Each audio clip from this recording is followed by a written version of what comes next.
Hey moms, and welcome to Mom Ease. Thanks for tuning in and spending the few waking moments you guys have with me. I really appreciate and fully understand what an honor it is that during your busy, hectic schedule of a day, the few peaceful moments you get to yourself, you're spending with me and just listening to my podcast. I want to take a second to introduce myself. My name's Jacky. I'm a mom of 4. We have a 15-year-old, an 8-year-old, an almost 2-year-old, and a 10-week-old. So my husband and I are technically those people that I think are absolutely insane. Who does that? Who has a 15-year-old who's ready for college almost? And they're like, you know what? We're going to do this again. We're insane. Absolutely insane. But that's okay. We love all of them. We have 2 dogs who are worse than all 4 children put together. 2 Pekingese pups. Their names are Bandit and Tux. And we have some fish. So my husband and I have quite the hectic household. But I really wouldn't trade it for the world. Our boys are all 7 years apart, which I know sounds crazy, but that's how it happened. When I met my husband, David, a couple years ago, he already had 2 boys, and they were 7 years apart. So when we got pregnant with our first son together, and it was, again, 7 years, it was a little crazy in my mind. Like, again, who does that? But our last child broke the curse. As you can tell, my husband only makes boys. No, we are not trying again. No, I will never try again, and I've given up on trying to have a girl. Not even our dogs are female. But according to my husband, a household only needs 1 queen. So it makes me feel better thinking that I'm the queen of the household. So I kind of want to start this with explaining that this is really just a podcast to have fun, to complain about our husbands, laugh about our children, and sometimes wish that we were 20 years old again and able to go out and have 0 responsibilities. I know that I sometimes have this fantasy that instead of my youngest being my new drinking buddy, he drinks, I stay up all night. I'm 22 years old again with my best friend Amanda, and we are drinking the night away, eating pizza, and just enjoying life. Also not gaining an ounce. If I even think of the word pizza, ooh, there we go, gained a couple ounces. Just thought of it. I know all you moms know what I mean. It's that mom bod we got going on, It's not like a sexy dad bod, it's a mom bod where like things don't fit right anymore, things sag where they used to be perky. You now have this horrendous little pouch. I don't know, there's stretch marks. Some moms are really bold about it and they call it their tiger stripes. I just want to call it, you know what it is. They're stretch marks. They're mine. I own them. My kids gave them to me as a gift, so I accept them and love them, but they're not stretch. They're not, marks of a warrior. They're just marks of a mom. And I guess you could say we're warriors sometimes, but I don't know if I'd go that far with my stretch marks. I don't think that's what makes me a warrior in this house. What makes me a warrior is when I can solve my 2-year-old's meltdown because I gave him the blue crayon instead of the red crayon. That's a warrior moment. But stretch marks, not so much. Speaking of being 20 years old and talking to my friends, the other day, my girlfriend and I were talking, and I was telling her how, with Michael only being 10 weeks, and he was a premature baby, he was born almost a full month early, we're not sleeping through the night yet, which means I'm not sleeping through the night yet, and I like to sleep. I need to sleep. I still have mom brain. Like, it's not like pregnancy brain goes away. It just turns into something different. It's almost like the stages of, I don't want to say dementia because that's not something to joke about. But it's stages of forgetfulness. When I was pregnant, it's like I couldn't remember silly basic things.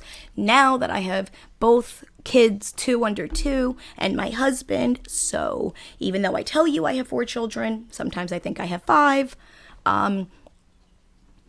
Now it's gotten worse. Like, now I can't remember things like, did I take the chicken out for dinner? Or did I pay that bill? Or what size shoe do I wear? Like, it's bad when you can't remember that. I could remember what my son had for lunch and what color poop his diaper had in it. But I can't always remember if I took out corns or peas to serve with dinner. It's a level of insanity only moms truly understand.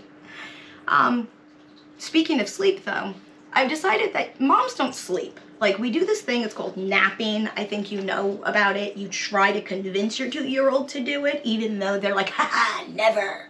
And by the time they finally do fall asleep, it's like 30 minutes until dinner, and you have to wake them up, which that just results in a whole brand new meltdown because, now how dare you wake me up? And you're like, I can't win. I actually cannot win. I don't know what to do. This is not me doing anything right today. But I've realized that I not only nap now, but I do it where sometimes I'm sitting up, sometimes my eyes are open, sometimes it's when my husband is talking to me. I'm like nodding my head and he thinks I'm listening, but really what's going through my mind is, you slept last night. I wonder what that feels like. Wow. Huh. That's it. And it's in slow-mo too, by the way, because my brain could only function as fast as the rest of me does now. So everything is slow-mo when I'm that tired. But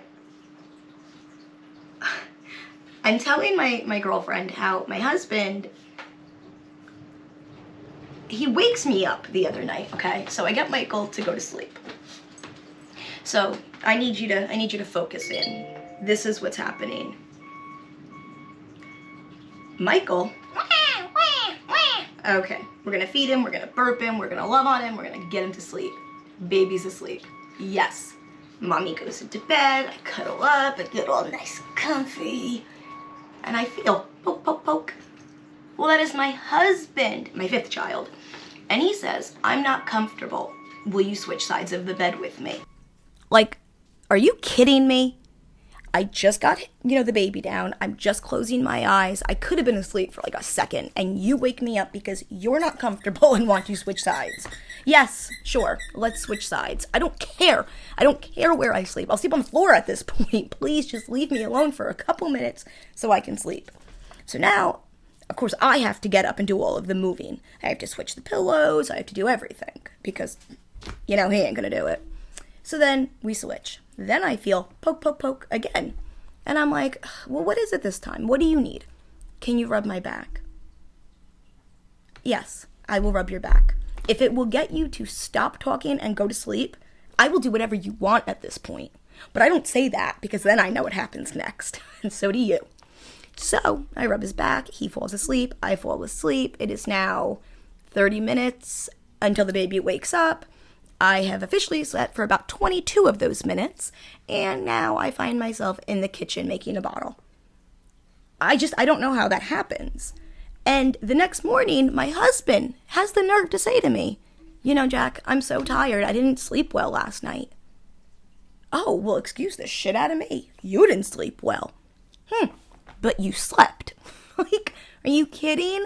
I remember when I got to sleep. I remember those days. They're gone. Kiss them goodbye. I will never sleep comfortably again because now I have children. And it's funny to me because as these conversations between my husband and I continue, he says things like, I've had enough of these kids. I need a break. You need a break? You. From what? What is it that you do with these children that you need a break from? Because you don't get up with them at night. You don't change their diapers. He does cook. My husband is a chef, so I am extremely, extremely blessed and fortunate to have somebody in the house who does share the responsibilities. My husband helps clean. My husband helps cook. My husband is really great in that sense. My 2-year-old is obsessed with my husband right now and Paw Patrol. So it's Daddy and Paw Patrol. Never mind that I carried you for 9 months. Never mind that they cut me open to take you. Never mind that I get up and do all that. Daddy's the real hero in this family, which is fine. I don't even care. The fact that my 2-year-old is obsessed with Daddy is actually kind of heartwarming. So I'm all right with that. But when he says things like that, I swear, I think to myself, like, is he trying to get me arrested for homicide? Like, what's up? What's he doing to me? Because there's no way that he could be the one who needs this magical break. I could tell you. It ain't happening. Which always makes me think back and remember, do you guys remember being younger, whether you were in your teens or your early 20s, but it was before children, and you would see a child out in public with their mother and they were misbehaving, and you thought to yourself, my child will never behave that way, whether you verbally stated it or you just silently thought it to yourself, or your face said everything it needed to, you thought it. Well, I remember one very, very specific situation where we were in the shopping center, and it was by the fruit section, okay? And this child, who 2 years old maybe, was screaming the SpongeBob SquarePants song, top of his lungs, screaming this. And his mortified, horrified poor mother was begging him to stop. Shh, please.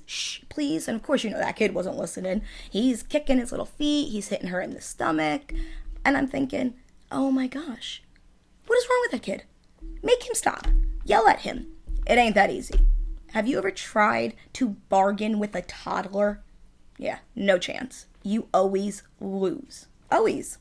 So I now understand. But back then I thought, that woman can't control her child. What is wrong with her? My child will never behave that way. Well, let me tell you something. He does behave that way. And Michael will behave that way too. Because unfortunately, that is what happens. You don't realize this, but the day you told your mother you were pregnant, she put a curse on you. And that curse was, I hope you go through everything I went through. And you will, I promise. Like, pinky swear to it, promise. I love Tommy. He is one of the highlights of my life. But at 2 years old, he has complete meltdowns over nothing. He throws temper tantrums. He screams, he kicks, he squeals. And the worst part is he's smart and clever.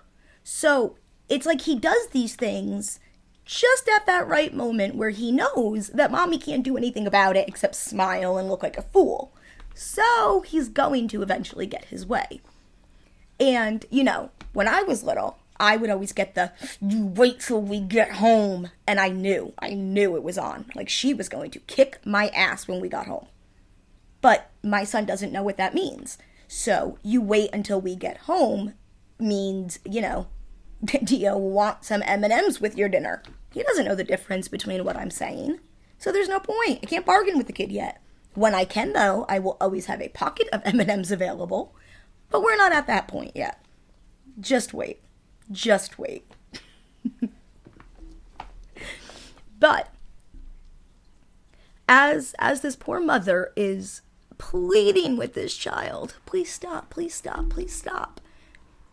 He did, eventually. He did. He stopped. And they went on with their shopping trip, and her day continued. And that was it. And that's what I always think back to. Not the problem, but the end result. And I always have to remind myself that regardless of what my son is doing in the moment will pass. He will eventually stop acting like a tiny, drunk person who is arguing with himself in the mirror and become my sweet, irresistible little bubby again. Eventually. I would like to give a quick shout out to Baby Bless Official on Instagram. I know that all of you moms out there love shopping for your little ones, whether you have a little boy or a little girl or both, it doesn't matter. Well, this is the absolute best of everything. You get to shop and you get to save money. If you go to babybless.com, use code Jacky15, that's JACKY 15 at checkout, you will save 15% on your entire purchase. They have matching outfits, they have cute little mini-me styles. I recently got the most adorable little camo set for Michael, and I got a really cute shirt that says Mama's Man for Tommy. It's absolutely adorable. I love the brand, and if you read about the brand, you will fall in love with them even more. They give part of their proceeds to moms in need, which is wonderful. Moms helping moms really is the best thing. It's great. You get to help other moms, you get to save money, and you get adorable outfits. So, again, that's babybless.com. You can find them at Instagram, babyblessofficial, and use my code Jacky15 for 15% off your entire purchase. And now that I'm saying all of this, I realize, what other podcast can you sit here and just talk about baby poop like it's normal? Because it is. It is normal. I send pictures of poop to my mom. Mom, it was this color today. Is that normal? Yes, Jacqueline, that's normal. Stop sending me pictures of your child's poop. That's normally what I get back. When we have to go to the pediatrician for his monthly, yearly checkups, I bring everything. Honestly, I'm surprised I don't bring a sample of it at this point. I'm that mom. Like, woohoo, crazy. I write down his height, I write down his weight, I write down everything. I want to be on top of everything. If something isn't right, I write it down. If something is weird, I write it down. If Tommy sneezes 3 times in a row, I call the doctor. If Michael farts twice, the doctor gets a phone call. Finally, the pediatrician's office said to me, stop it. Just enjoy your children. They're fine. There is nothing wrong with them. Just enjoy it. But with this whole COVID thing, it was so nerve-wracking for me because my husband and I actually caught COVID. So right now, my 2 boys are with their grandparents and their godparents because my husband and I had to quarantine for 10 to 14 days. And you know, it kills me because it's like the only time I get a break, if you will, is right now when I'm sick. Luckily, I've officially reached the end of this. We've been quarantining for almost 10 full days, so we both feel much better. I'm still a little stuffy, but that's really the most of it. I can't smell or taste yet, but that's not even a concern, to be honest with you. My husband has made soup, so I've been living off of his amazing chicken soup.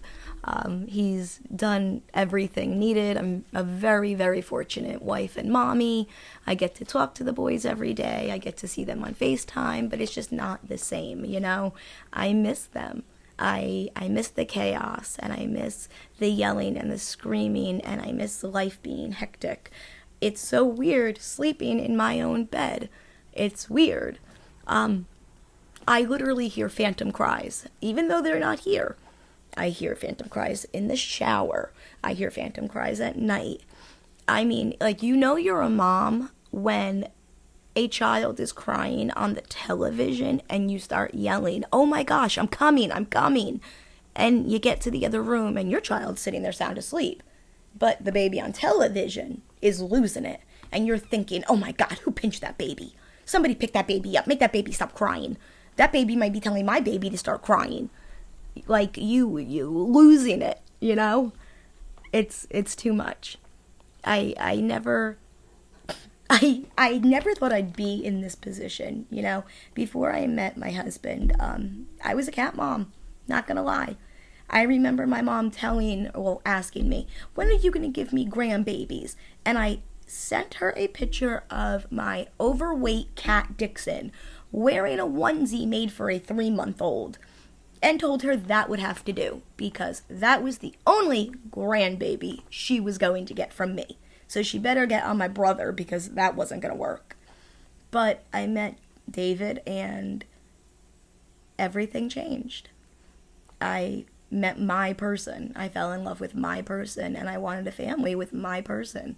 And like I said, because he already had 2 boys, I was already walking into the role of a step-parent. And I really liked that role. I loved that role. I don't call them my stepchildren. I just say I have 4 boys. Because I do. I don't really think there's a step thing. I grew up with a stepmother and a stepfather. I don't really qualify them as that. I just have 2 sets of parents. I have 2 moms and 2 dads. That's what I have. I've been very fortunate, and I want the same thing for our kids. And I love the fact that Tommy and Michael get to grow up with these 2 older brothers who adore them. Our 15-year-old is amazing. Tommy is just delighted every time he gets to spend time with his older brother. And it's funny because it's like people say, oh, you have a built-in babysitter. And I'm like, yeah, how awesome is that? Now my built-in babysitter learned that he could charge me. And I'm impressed. I am. I'm not angry. Good business skills at 15. I'm all good with it. And not to mention, you know what? If it cost me $20 to be able to run to the store, it's $20 well spent. I will tell you that. The other thing that I find to be really, really important is date night. Like, do you remember those? We don't do those anymore. I mean, yes, COVID plays a huge role into why my husband and I haven't shared a meal in public together in a year. But now it's like leaving your children with people you trust. Granted, and luckily, we have a very big support system. We have his family, we have my family, we have a 15-year-old. So even though we don't leave the kids alone, our 15-year-old is still very helpful, and that's important.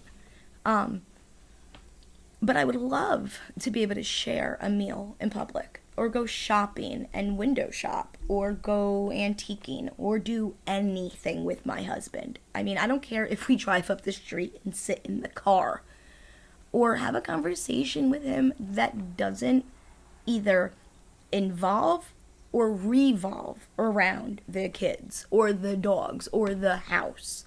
I can't remember the last time we sat down and talked about a movie, or about a book, or about anything, to be honest with you. We don't do those things together anymore, which kills me, and I'm sure you guys completely agree. COVID has really changed the way moms are doing things. It's, you have become the mom, okay? You are a cook. You are a house cleaner. You used to be a taxi, but now you are a teacher more than you used to be. It used to be projects and homeworks and, studying. Now you are literally teaching your child the whole thing. And these are things that, you have to refresh yourself on. So, those moments where, well, for me, it's all the kids are in bed. What's next? Dishes, laundry, setting up for the next day. Peaceful moments. Those peaceful moments for some moms now involve sitting in front of YouTube trying to figure out how to do long, division again. It's really ridiculous what COVID has done. It's changed the way we live. It's changed the way we mom, if you will. And parents are just really going through it. And so are the kids, Our 8-year-old and 15-year-old, I mean, they're going up the walls. They can't ride their bikes with their friends anymore. They can't go to the park and play on the equipment. They can't go to the mall. They can't do anything anymore. Life has changed drastically.